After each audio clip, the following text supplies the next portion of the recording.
Hey, welcome to the channel. My name is Jason, and here I talk about all things story. The story I'm talking about today is episode 41 of my series, Worth 1000 Words, where I write a 1000 word short story based on a piece of artwork. And today we're going back to the horrific. Yes, I saw this image on ArtStation and I had to do it. I found it a little over a week ago, but I bookmarked it because I knew I had to come back to it. And a little hint for the artwork is the soundtrack I listened to, which is A Ghost Story by Daniel Hart. An excellent, beautiful movie. If you haven't seen it, highly recommend it. But let's get on with the artwork so you can see exactly why I chose it. This week's artwork is titled Sister, and it is by David Balkian Carrasco, who is a concept artist at Industrial Light and Magic. If you know anything about me, I'm sure you can guess what drew me to this artwork. It's quite horrific. It has that flash photography feel that I've come to love. And there's just something extra creepy about it because she's floating in this dark void as opposed to Samara, the little girl from the American Ring remake, standing on the ground. There's just something more haunting about this piece, even though I can see the similarities are quite striking. And even though there's not multiple people in this or just a single person hovering there, this really captured my attention, and I wanted to discover who this girl was, this sister, why she was here. Was she alive? Was she dead? Presumably dead, because unless she's standing on something in the shadows. And I just felt like revisiting horror. So David, thank you for the amazing artwork. Truly inspiring. And let's see what I came up with. Dear sister, do you remember the prairie that you called the pasture?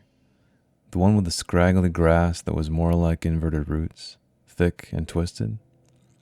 I didn't know what the difference between a prairie and a pasture was until later, when we were tucked in bed, moonlight streaming in through the open window, by which I could read, even under my blanket.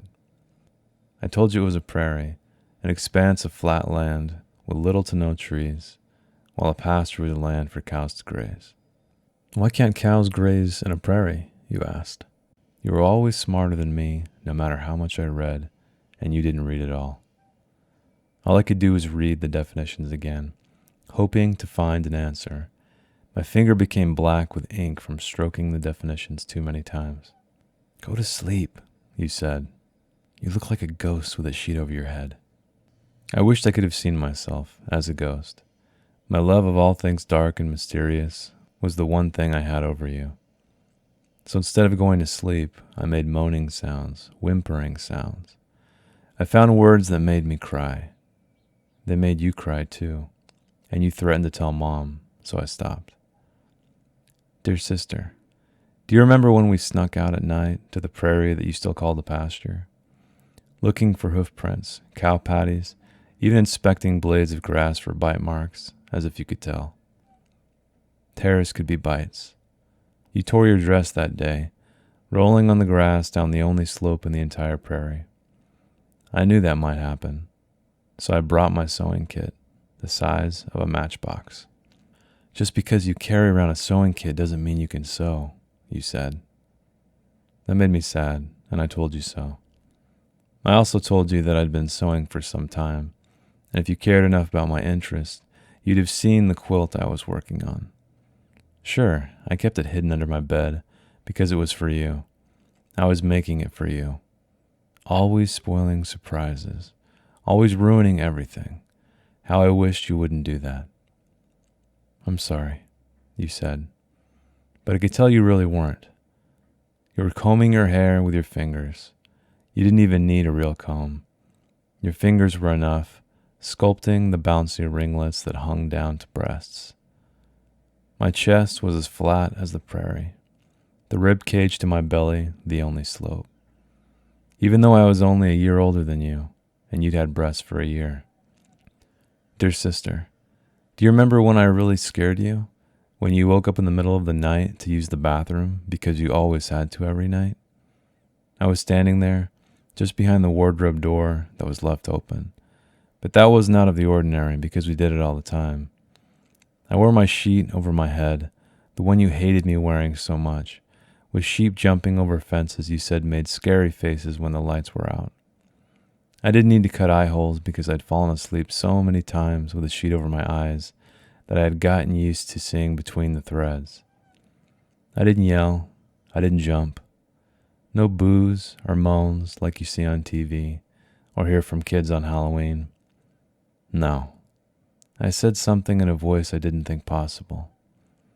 And what I said was I would kill you and then eat your soul. I decided that's what Ghost did in that moment. Pretty creative, huh? I don't even read scary stories, so I know it was my own creation. You stopped. So still I thought time had frozen. I couldn't even hear you breathe.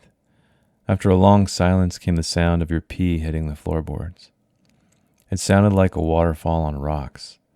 It sounded like hail on the tin roof of the shed we don't use anymore. I felt terrible. I'm sorry, I said. But I really wasn't. I was happy to have something over you. I still cleaned up the mess. With my favorite sheet, even. Your least favorite. I led you back to your bed, brushed aside the hair that should have been mussed but wasn't, kissed your ceramic forehead without a single blemish when I had plenty. I almost cried then, thinking of what it must be like to kiss my forehead. I sang to you until you fell asleep. Dear sister, do you remember when you said you were tired of going to the prairie you still called a pasture? That you were too old for childish games now and had started hanging out with everyone but me? I do. One more time, I said, for your sister. That worked, to my surprise. You even agreed to go out at night, my favorite time, when the ground was cool and the crickets sang, and we'd roll in the grass long enough to make our backs itchy and then scratch each other's. Those were the best times, weren't they? Before you grew up and turned into something I for once didn't envy. Dear sister, do you remember the razor blade I kept in my sewing kit? The one I killed you with? I'm not sure if you saw it when I offered to mend yet another tear in your nightgown. I did mend it, though. You probably don't remember that. Maybe one day I'll know if ghosts can remember. I do know they can fly, because you do, but can't talk because you never talk to me when I visit you, out in the night. It's colder now, and the crickets don't sing, so I sing to you like I did when I scared you as a ghost. But you don't scare me, dear sister. Again, inspired by this title. I love it when they have great titles that really points me in the right direction. And so immediately you can see that I started with Dear Sister. And because you've heard the story or read the story, you do know that I use that as a device to repeat throughout. So, I treated this as kind of like a situation, or a story where the girl who killed her sister is speaking to her in this moment, reminding her of all of the events that led up to this point. And one thing I've really realized with writing in first person, someone recounting, it's so conversational. The words come out so quickly. The ideas seem to flow strangely. And so it makes me wonder if this is a tool that could be used for outlining purposes to figure out a character. Now, I know that a lot of people have used this technique where they'll do like a Q&A with a character, or they'll just write like diary entries from a character's POV. And I found it incredibly helpful to figure out what was going on, to get the word count, to get the word count up, as well as discover the story. So it was a great exercise. I think I may try to do it more when I'm outlining, because sometimes when you're just jotting notes down and trying to figure a character out, it can be difficult to get in their head. At least for me, it's hard for me to look at story from a 30,000 foot view a lot of the times, because I discover so much on the page and with a character. So this could be another tool in my arsenal. If you have written in first person like this, I'd love to hear how it affects your writing. Do you find it easier? Do you find it more difficult? And I have written in first person and longer form stuff as well, but I feel like even then it was a little bit more difficult. I think because, again, you're just trying to create a larger story, a longer story with more elements to it. And these 1,000 word stories are so freeing, because the end is in sight, and you don't have to create too much content, but there's always the challenge there of creating enough content to make a cohesive story. But yeah, I remember this last time I wrote a first person story, is just how quickly the words came. So maybe that's the universe telling me I need to write more stories in this voice if I want to release books at a faster pace. I do have one in mind that is first person, so maybe that'll be my testing ground. But let's talk a little bit more about this. We established that there is a girl, which you don't really know it's a girl until a little bit later, but it's this girl and she's talking to her sister in the past tense.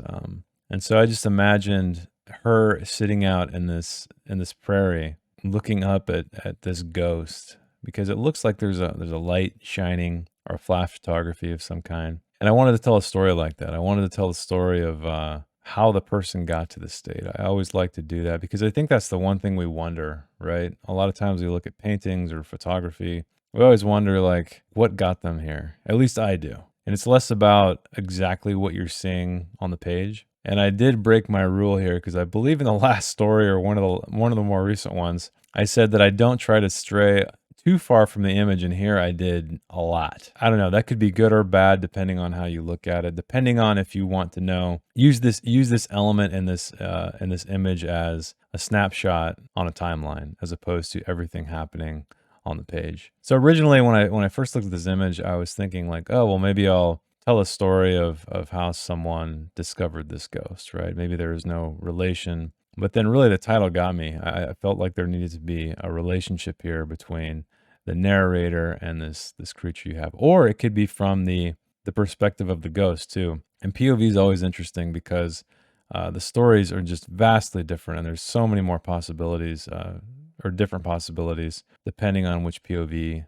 you go from. So yeah, telling it from the perspective of a ghost would have been cool. I mean, it is still told from the perspective of a villain, but I have a feeling that if I would have told it from the perspective of this ghost, it would have been very, very similar to the story I wrote way back, Lives by the Lake. So I didn't want to venture too much into the same territory. I wanted to do it a little bit differently. And so I chose to have her killer be the one observing this, not the one, not this ghost going about killing people. But I love the image. It has such a Blair Witch vibe to it. You know, it has this found footage kind of look. It's very photographic. You can tell it looks like he used photography or photo reference for things like that, and it just adds that extra layer of realism. And being a concept artist, I know you have to crank out stuff as quick as possible. That's really the name of the game. But I mean, a lot of people may look at this and say, "Oh, this is just like a photo bash," but I love it. It's great. It has that element that just the composition. You just look at, you know, you have a bright light at the bottom. You have this girl floating in this void. It draws your eye completely. And I think that's the main thing that I struggle with a lot of the artwork that I don't really care for is it's too much going on. I feel like there's no focus. And as much as I love simplistic stories, I love simplistic art as well. And so that definitely filled that need for me here. And I don't want to jinx it, but I shouldn't say anything, but I guess I'm going to say it because I'm starting to talk about it anyway. This was another quick story for me. I think it was about 50 minutes, so just under an hour. Not quite as quick as the last one I did, which was interesting because it was first person, but it was less of a recounting of an event like this one is. This one feels much more conversational, I think. Whereas the last one, it was kind of a beat by beat narrative that is very similar to anything you might read in third person.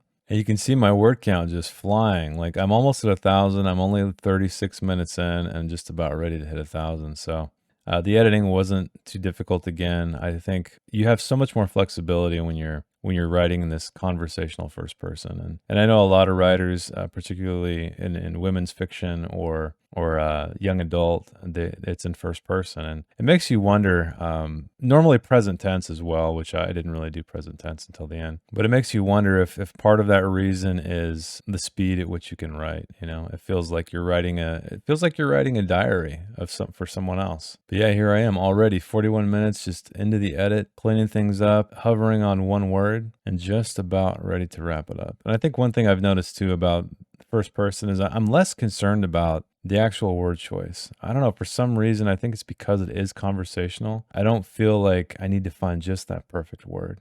Whereas when I'm writing third person and describing things, it's just, I don't know, I have such a more difficult time. And here we are, wrapping up to the end. I got it down to 10 left, polishing up that last paragraph. And of course, I have to wrap it up with Dear Sister, right? You know my love of coming full circle, of repetition, the power of repetition. as long as it's not overused. I don't know. If I overused it, please let me know. Always trying to improve, always trying to get better. So highlighting that final line, giving it a final polish. 5 words left, and there we go. Welcome to the end, dear viewer. I'm so glad you made it. This is where I talk about my final thoughts. What I liked, what I didn't like, maybe what I learned or what I regretted on this story. So let's first talk about the good stuff. So I was happy to finish the story under an hour. That has been, you'll know if you've watched any of these videos. The last few have taken me a long time, some even going over 2 hours. And so as a writer, that can be very discouraging, especially I was just kind of thinking maybe I'm doing too many of these. Maybe I'm running out of gas. My creativity is waning. All of the ideas have fled my mind. But no, I have shown that with persistence, you can be happy with something you create. So if you're in the middle of a project right now and you're feeling like it's garbage and you don't know where to go, just stick to it. I promise you there's a light at the end of this tunnel. But beyond that kind of stuff, what else did I like? Well, I like that it was subtly horrific. I mean, you look at this image and it looks like it's something out of The Ring, right? With the exception of this girl floating. So it would have been easy to just kind of go in and maybe tell a story from the perspective of this ghost and how it's haunting people, or maybe someone just stumbling upon this entity. I think I always try to tell things a little bit deeper than that, a little bit deeper than just the surface level. I like to add some emotion. I like to add some character to it. And so that's what I did. I added a little bit of backstory. I told the tale of these 2 girls, these 2 nameless girls. I didn't give them names. And I guess what you could call the descent into madness of this one girl. But what didn't I like? What were some things I didn't enjoy about this story? I feel like I could have foreshadowed some things. So, as you know, she kills her sister. I don't know where the idea of a matchbook-sized sewing kit came from, but it popped into my head. I liked the visual. And then I just happened to use that at the very end because I was like, oh, well, a razor blade fits right in that. I should have done more foreshadowing, I think. I think it would have given a lot more weight to the story. You'd have that nice aha moment, I think, at the very end. But I think regardless, I think it still works. Any story can be improved. But that is not what this series is about. It's about getting an idea out, not thinking too hard, just trying to make something on the fly. And I think that I'm relatively happy with how it turned out. Some other bad things, and I wouldn't say this is inherently bad. It just kind of breaks my rules, and these aren't rigid rules. They're just rules that I try to adhere to because I think in a way well, let me tell you what the rule is. So I believe I said this in the hard-boiled episode, but I try to not veer too far away from what you see in the image. And I did here entirely, completely, with the exception of the end. You could infer that maybe this girl is visiting her sister who is now dead out in this prairie. But anyway, yes, I veered very, very far from this painting, but I still enjoyed the story.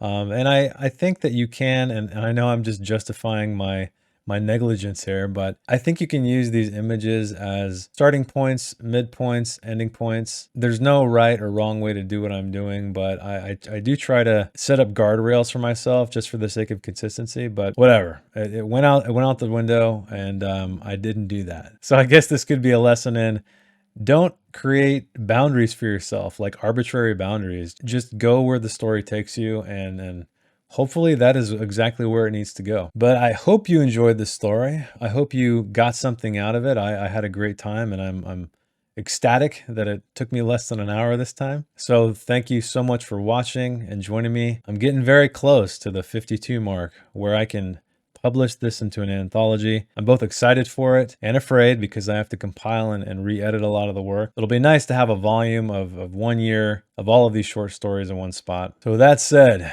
keep reading, keep writing, and I will see you next week. Thanks. Bye. If you'd like to read the story in its non-video format, check the link in the description. I didn't edit anything else, promise. Thanks again.